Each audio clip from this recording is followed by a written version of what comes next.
Hello there, Cosmic Weavers. I am Louise Eddington, the Cosmic Owl and Wisdom Weaver. Sorry, it's been one of those mornings. I've been trying to get to this video for a while and been interrupted by all kinds of things. I can tell Mercury is going retrograde.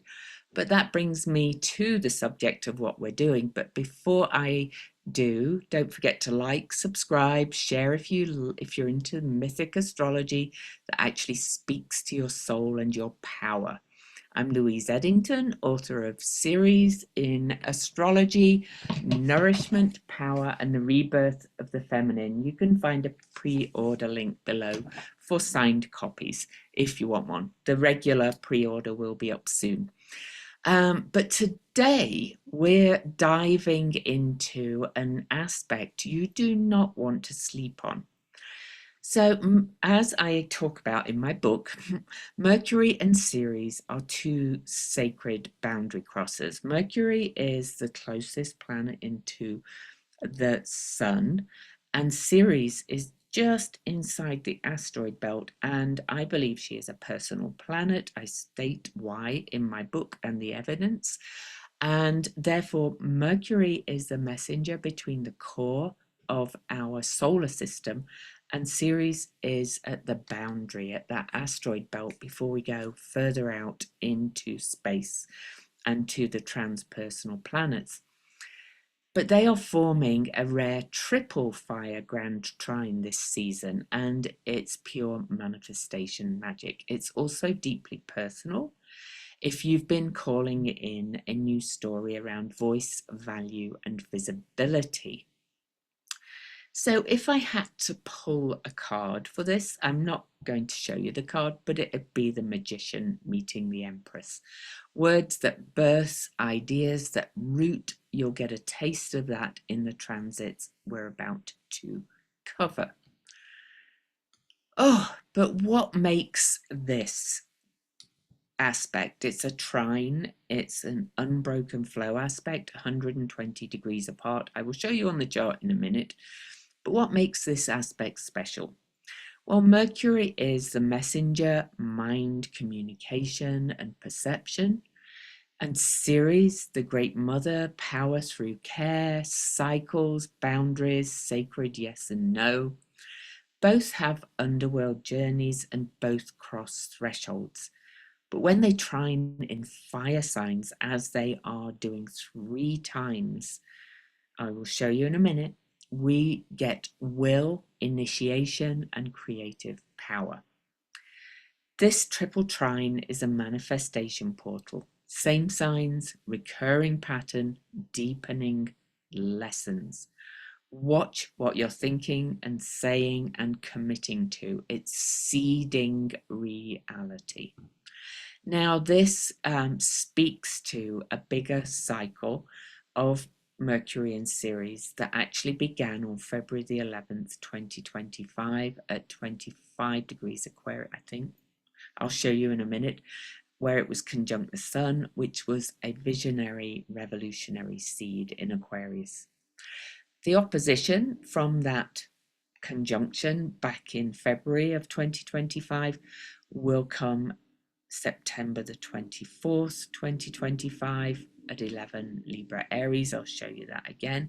That will be the fruits and confrontations of what was seeded. Now, the next conjunction or next synodic cycle of Mercury and Ceres beginning again will happen May the 14th, 2026 at 23 Taurus, which is her Ceres discovery degree, which is another earthy birthing, regrounding after all the fire. So there's a few things to show you. Bear with me while I get my chart up, and we'll just quickly show you the degrees and things. And I think what's majorly important about this is the fact of where the next cycle ends and begins. But this is an important step in that journey of these two boundary crosses in this time of immense change. And some of these faster moving planets are often not stressed when we're looking at the bigger picture, but I think this one is really important. So February the 11th, 2025, Mercury and Ceres met here at 25 degrees of Aquarius, conjunct the Sun. Now we are moving into an age of air. You know, we can see that we are moving into this future. Aquarius, we are moving into the age of Aquarius. And yes, signs and ages are different. So don't take too much heed on that. But there's been a lot happening in the sign of Aquarius, taking us into that age of air. It was conjunct the Sun at 23 degrees Aquarius, which is square to 23 degrees Taurus, which is the discovery degree of Ceres. I keep telling people she is such an important planet. That's why you need my book. It's easily written for astro curious as well as astrologers. And then you can follow these videos I do with the cycles too. But I talk about her discovery degree in the book and in greater detail. So then we move forward. I'm not going to go through the other steps along the way, but we would have had an opening sextile, an opening square. Maybe we kind of look quickly at the square. That was on June the 12th at 7 degrees Cancer and Aries. Mercury moving quite fast at that point, and heading towards its retrograde, which is another reason why this is important. So fast forward to July the 12th. I'm a bit late getting this out. It's July the 16th because I've got so much on. But this is the opening trine here. Okay, let me show you very quickly. 14 degrees, oops, not a straight line there, but 14 degrees to 14 degrees. This, why can't I get a straight line? There we go. That's better. So you know I like my numbers too. Wrong bit. Oh, honestly, it's been one of those days. But I wanted to get this out before too much more time has passed, because this is a great time to manifest thoughts around what our needs, what nurtures us, what nourishes us to create. I'll talk more about what it means in a minute. But looking at the numbers, this is at 14 degrees, 14 minutes. That's a double 5. That's a number of change. And that's Mercury, and that's change, and that's magicianing, and that's kind of and the Empress, that is going back to those cards of creating this life that nurtures and nourishes everything, all that is, the great mother, the earth that nurtures mind, body and spirit, right? So we're moving into this time of great change. But of course, fire signs are about creation, but also burning off the old as well. So that's important to note. Again, I'll come back to more of what it means in a minute. Then the next trine is just coming up. These are really happening quite close together, especially the first two. So Mercury will station retrograde at 15 degrees of Leo, and Mercury actually stations a retrograde on August the 11th. Okay, so no, that's direct, sorry. Stationed retrograde on July the 18th, just 2 days before. And at that time, Mars is conjunct the South Node. And this is a Mercury guided South Node, right, as well. So this is another indicator that old ideas, old beliefs, old thoughts, old perceptions are being burnt off and being left behind. And we see this starting to happen with a lot of people out there in the political world, with people becoming disillusioned with Trump and MAGA and things like that. So there's a lot going on. But also, as this middle trine occurs, Mercury is at a world point, that's called 15 degrees of fixed signs. So, so that is Leo, Scorpio, Aquarius, and Taurus, of course, are fixed signs.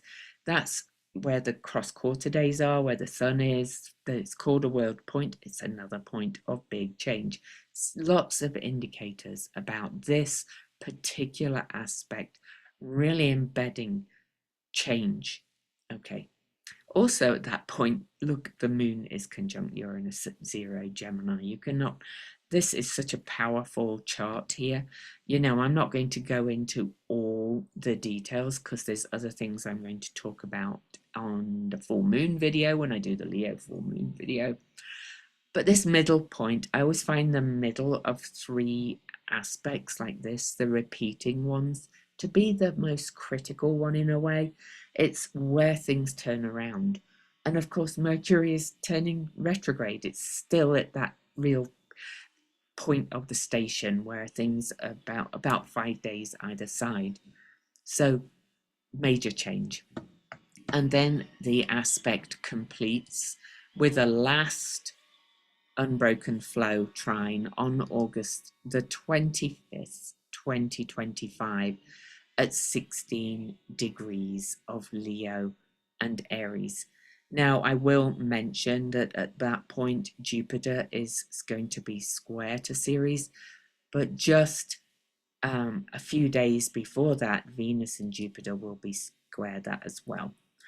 But this is really big, you know. Mercury is direct now, but even bigger than that. So I think I misread the degree from the conjunction.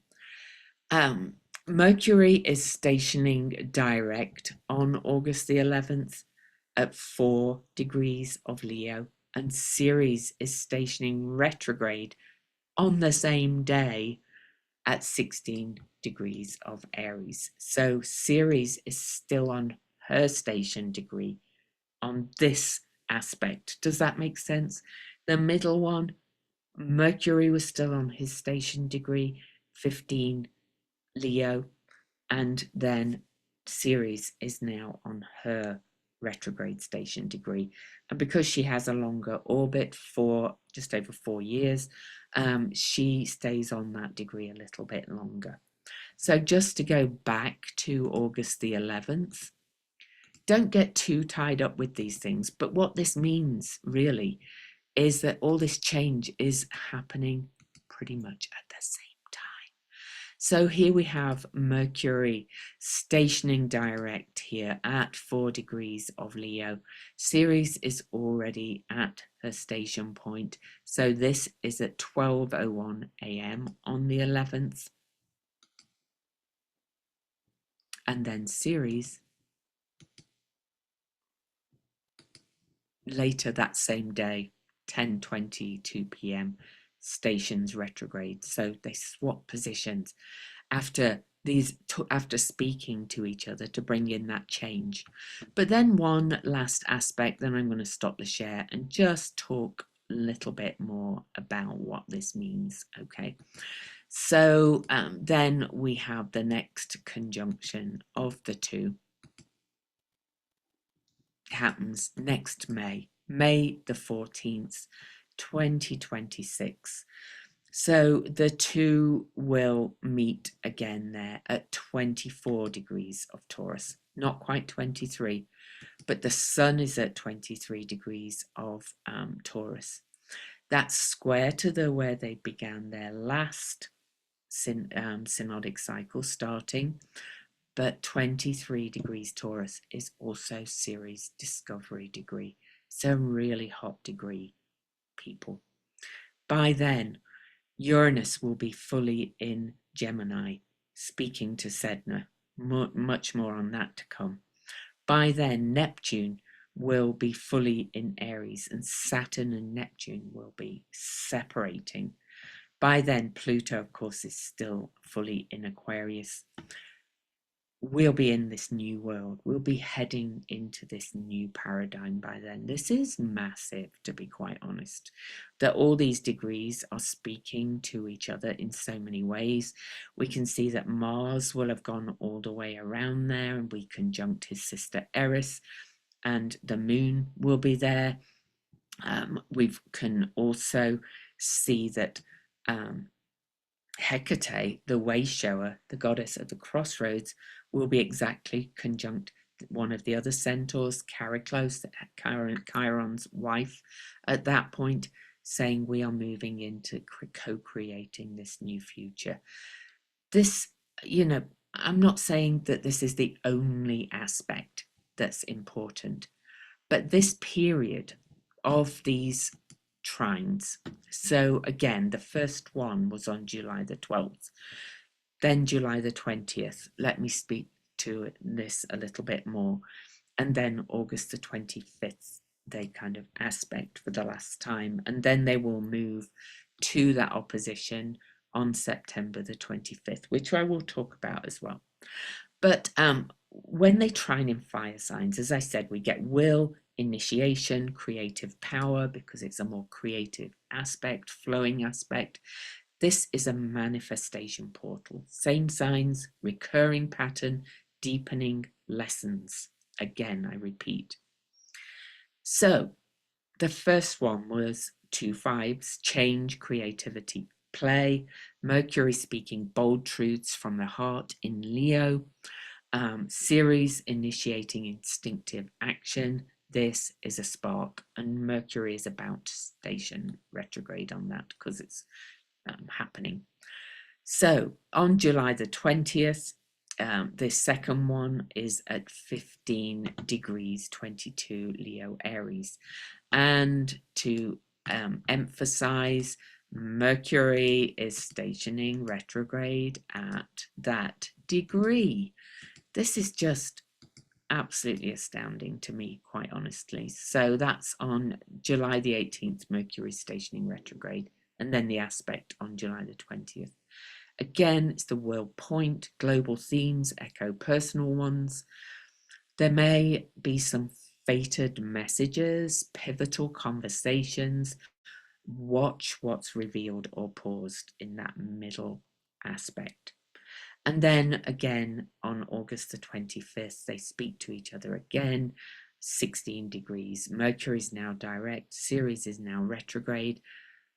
Both have turned inward and back again, but remember that on August the 11th, they both turn direction on the same day. This is an astounding journey, to be quite honest. So that last aspect, though, is the final integration of the fire trine. What will you speak into existence now that you are being tested? So the opposition, so remembering they began their synodic cycle, the conjunction, February the 11th, 2025 at 25 Aquarius, which was a visionary revolutionary seed. Then we have this triple trine of manifestation. Then we have the opposition coming on September the 24th, 2025 at 11 Libra Aries, the fruits and confrontations of what was seeded, and that's in the me-we axis. Okay, then we get the next conjunction next May at 24 Taurus, with the sun at 23 Taurus, which is another earthy birthing, regrounded after all the fire, but it's the sun's at Ceres discovery degree, which is really important. And 23 degrees is such an important number. It's the degree of the Earth's tilt. It's the number of pairs of chromosomes that we have. There's many other things related to the number 23. So in summary, this is manifestation that burns. Words have weight. Care is creative. You're not just speaking your desires, you're calling them into form through fire, through love, through fierce devotion. Notice what's emerging from July the 12th, which we're past, but hey, too busy. Returns or reworks and kind of reaches this pivot point around July the 20th, then kind of starts to finalize and bloom around August the 25th. This is fire trine fertilizer, baby, you could say. So anyway, if this resonated, hit that subscribe button, drop a like or a flame. And if you're ready to manifest like a mystic, and don't forget, my book series in astrology is available now. It goes deep into how Ceres reclaims the power of care. Join the spiral weave if you want more of this layered astrology. It's probably best to join it over on Substack. Actually, you can join it here on YouTube, but I'm having trouble integrating the both. So now go speak your magic and dance. Much love from me. But one last word: speak it, seed it, burn it into being.